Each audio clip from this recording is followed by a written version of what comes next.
Andrea Berta is in advanced talks to become Arsenal sporting director as soon as possible, as it has been confirmed by major sources. Now in this video we're going to talk about all the pros and the cons to Arsenal getting this guy in, and exactly what you can expect for him to bring in from the off. So let's get into it. Now thankfully it finally seems like Arsenal's hunt for a new sporting director is over, with Andrea Berta being confirmed by major sources like Fabrizio Romano and will be joining hopefully in the next few weeks. Now as we know, Arsenal were in talks with 4 big candidates, which we spoke about the other day, and it seems like through different situations such as Alabi wanting to spend more time with his family, Dan Ashworth not necessarily being the right person, and obviously Jason Ayton just not being that level, that Berta is the person that they want to bring in. And considering he stopped working at Atletico Madrid last month, it makes complete sense because he's in unemployment, so you can get him in as quick as possible. Now overall we spoke about Andrea Berta a little bit the other day, but in this video we're going to go fully into him and exactly why he is probably a good candidate but also could have some weaknesses. Now the first thing to talk about Berta is the fact that he has been Atletico Madrid sporting director and also managing director for over a decade. He became technical director of Madrid in 2013 and then became the sporting director in 2017 and only was in charge until January this year. So overall he worked for the club for 12 years, which is a very long time. This means in the last 12 years, Atletico Madrid have probably been the most successful they have been in a very long time, winning a couple of league titles, obviously reaching a few Champions League finals and winning a few European trophies via the Europa League. So it's definitely been a great sort of time for Atletico Madrid under Diego Simeone the entire time as well, where even now this season they are one of the most competitive teams. They'll probably give a good game of Real Madrid in the Champions League this week, and they're in top of the title race. They've been impressive this season, and although they obviously are defensively structurally sound, they have also got a very good attacking talent. Now this means that basically any Atletico Madrid signing or sale in their history which is going to be near the top is going to be Berta made. He was there for pretty much the big financial period of their club, so it does give us at least a little bit of idea where we can look into the signings and sales that he has made at the team. Now first of all, there's a few categories that we realistically need to talk about that will link to Arsenal. First of all is the experience that he will bring, and this is something that I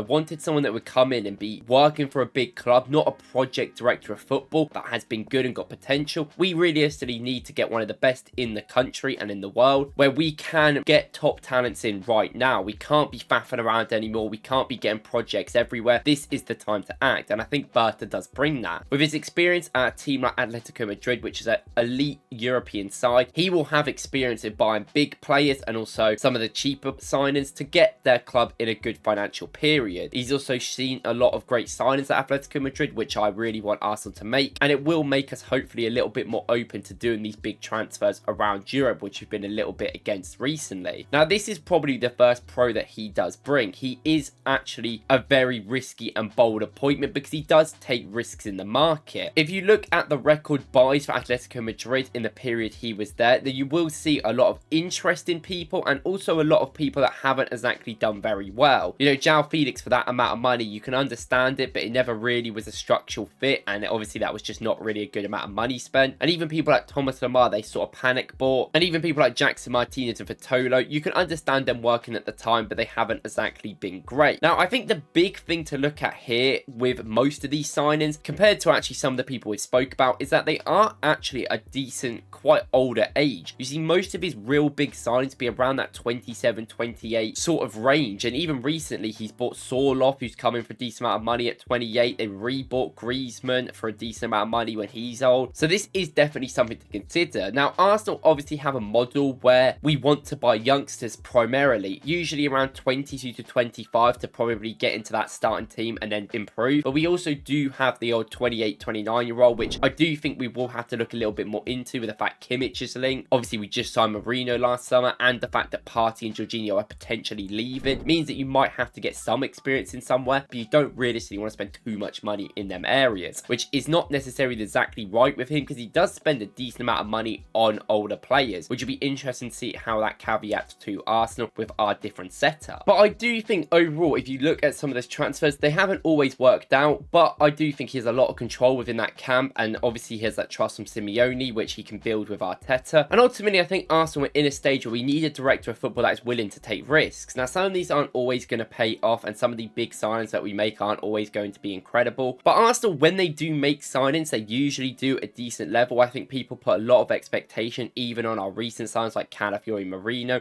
because of how great the ones before them have come, and we know how much they have really impacted the team in the last few years. This is why, if given the right direction, I do like the fact he goes out there and spends money. If given the right resources, he isn't someone that's going to sit on cash, and he will always try and improve. Now, speaking to some Atletico Madrid fans, it is always a different and sort of double-edged sword. He has sometimes screwed up their financial problems within the team, and even now, you know, the amount of money they spent on people like Alvarez recently and Conor Gallagher puts Atletico Madrid in a situation where they have to sell great youngsters that they have, and it isn't exactly really long-term plan because of the amount of older players they've bought as well. But I do think if Arsenal can financially be okay with obviously all the lawyers we've got in charge anyway, I think we can get a good level of it working, and also him disagreeing with Arteta to get different opinions, which I do think will be a very good thing for the club. Also, when he signs players, it is quite interesting because we obviously don't know how he's going to come into the team. Is he going to be able to really promote and get players to come to Arsenal, which is what we want? But what is interesting is that he's made big signings for Atletico Madrid in the last 5-6 years where they're not necessarily the best team. You know, if Real Madrid and Barcelona compete with them, it might be hard for them to make these signings, which is actually that sort of Arsenal level I think we're at. I think if we still were to fight for certain players compared to Liverpool and Man City and some of the big greats like Real Madrid, we wouldn't be able to get them, so we have to be smart and have to be confident. You know, when they got João Felix, that was a big coup. Everyone wanted him at the time. They did overspend a lot, obviously, but people like Real Madrid, Barca were linked to him, and they were managed to get in there, and that is an major achievement. You know, the same with people like Antoine Griezmann when he originally joined Atletico Madrid, it has to be mentioned, and I do think it's that sort of level where it really does align with Arsenal, which I'll be excited to see. Now, we have spoken about and bought a lot of older players, but also something I do like is that he really does care about that South American market. Now, this might be a Diego Simeone thing, so we don't know fully because obviously he's from Argentina, but they have bought great youngsters in the past. You know, the amount of great youngsters and great South American youngsters, especially going forward, that have played in Atletico Madrid's squad is incredible. You know, people like Santiago Jimenez, Falcao, even Mateus Cunha when they bought him from Hertha. They have had a great level of buying these players in the past, even before Berta joined, to be fair, with people like Aguero as well and Forlan, but obviously it could also work with him there, and it has been really good for them, so that is very, very fun. So we don't know how he's going to be in these sort of areas of convincing players to come, but I'm quite excited, and I think that if he's kind of pushed out all these other targets, then he is someone that you probably would expect, especially considering there was a few links about him in January when he left Atletico Madrid, but not really much has happened until the last week where it's kind of come more concrete. So he's clearly done a lot of great job to kind of push himself in front of other candidates. Now, I think another thing about him which is very good for Arsenal is that he kind of has that long-term project involved. He was at Atletico Madrid at a long time and was over a decade there, so he clearly had a long-term plan in thought when he was there, and I think that's what Arsenal want. I mean, people like Dan Ashworth I'm not completely against, but I'm not necessarily the biggest fan of him personally right now, and I also just think there's been too much mess in his career recently that would really give you that stability. Now, Arsenal can't obviously offer that and give him that platform, but being at Newcastle for like not very long and then getting bought by United and then being at United for 6 months and then getting sacked is obviously just a lot of different clubs. He's been director of football at 3 clubs now in the Premier League in the last 5 years, and I think you just want a little bit more stability there, and we want to have that sort of idea that you're not going to leave if bigger offers come through in the next 1 or 2 years. We want that long-term plan. We want to be that big club. We don't want you just to get bought away, which is exactly why I think that we want Berta, because he has shown that sort of trust with Simeone, a manager he's been with the whole time, that he can try and get with Arteta as well, which is important. And what I do like about Berta as well is that he obviously is a strong personality. He's come out in the press a lot, and that's what I think we need as a real director. That's what Edu I felt was kind of good at. He came out, he was the face of the club in a lot of aspects, which I think is important. And I don't obviously know how it's going to go, but looking at his track record and some of the players he's bought and maybe some disagreements you have with Simeone, I just don't believe he's going to be there sitting there agreeing with Arteta. He's going to want to make big decisions, and I think that's what we need. We need someone to kind of disagree with Arteta, where we can find that middle ground to make things work. Sometimes you need different opinions to make the room really alive, and that is what he's going to bring, which is exactly what I want. I also think probably the last positive on him is the sales. I spoke about this in the other video, but I do think that they've got a great level of developing youngsters and getting them out and getting money for them. I think key aspects of this is being able to sell at right times. You know, they bought Rodri for a year and got good money for him. I think that's a good sell for their club sort of size. Same with people like Lucas Hernandez, who didn't really work at Atletico too much, and they got great money for it. But I do think as well, one of the big things about the sales is being able to churn money out for all these players. You know, 120 mil for for Griezmann at the age of 28. I know they rebought him for a lot cheaper when he's 32. Is great money at the end of the day, as much as he is their best player. You know, I look at all their top sales, and I think I agree with all of them, other than João Felix. Obviously, it was a bad transfer, and they tried to get anything back they could for him. But they're very stern in a